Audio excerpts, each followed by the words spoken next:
ආබාධ සහිත සමහර දරුවෝ ඉන්නවා ඒගොල්ලන්ට තනියම හිට ගන්න බෑ. එතකොට අපි ඒගොල්ලන්ව හිටවල තියන්න ස්ටෑන්ඩින් ෆ්‍රේම් කියන උපකරණය හදනවා.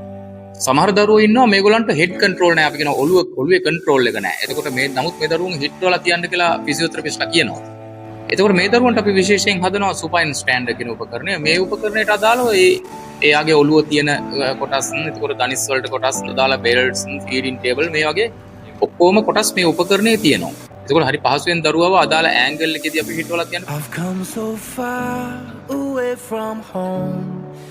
අපි කියමුකෝ මේ දරුවෙක්ව හිටවල අල්ලගෙන ඉන්නවා කියලා. එතකොට මේ දරුවා හිතන්නේ හැමදාම මාව අල්ලගෙන තමයි ඉන්න ඕනේ කියලා.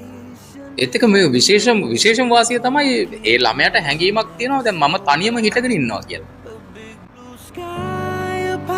Of dreams, a head full of hopes, possibilities. I'm taking a chance to